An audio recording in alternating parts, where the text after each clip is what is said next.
বিসমিল্লাহির রহমানির রহিম। আসসালামু আলাইকুম ওয়া রাহমাতুল্লাহ। আমাদের ছাদ কৃষির আজকের বাস্তব চিত্র। আমরা দীর্ঘ 6-7 মাস আগে ছাদ কৃষির কাজ শুরু করেছি। আমাদের এখানে আছে কলমি শাক, আমাদের এখানে আছে গাছমরিচ, আছে পেঁপে। ওই সময় পেঁপে গাছ লাগাইছিলাম।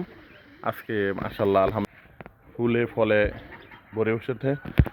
আর আজকে হলো আমরা নষ্ট ব্যাটারির কভার দিয়ে আমরা ছাদ কৃষিতে সংযোজন করেছি। ফেলে দেওয়া জিনিস যেটা কোনো কাজে আসে না, ওইটা দিয়ে আমরা ছাদ কৃষির কাজ আরও কিছু প্রসারিত করেছি। আর আমাদের পেঁপে এখন অবিস্মরণীয় ফল আসছে।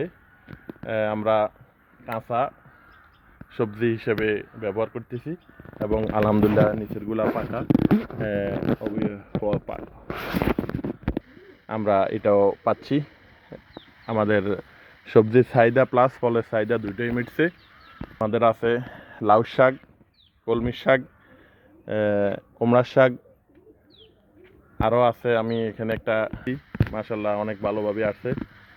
গাছমরিচ বাম্পার ফলন আমাদের গাছমরিচে, অবিস্মরণীয় ফলন আছে গাছমরিচ।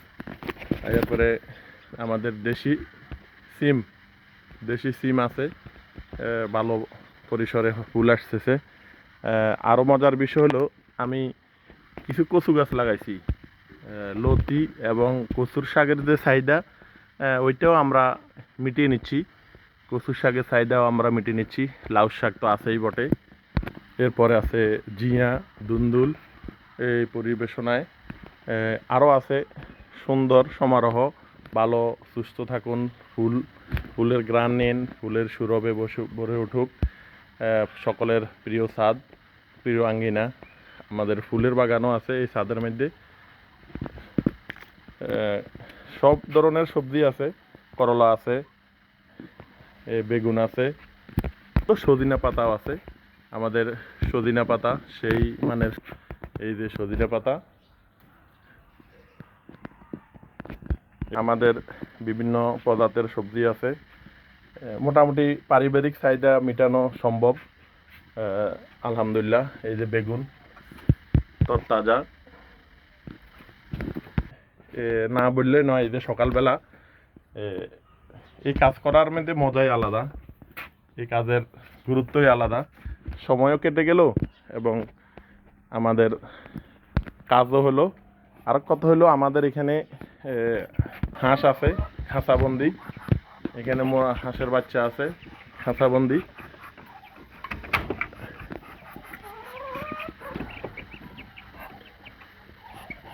এই যে বড় হাঁস আছে। আমরা ডিমের চাহিদাটুকু এখান থেকে মেটাতে পারতেছি।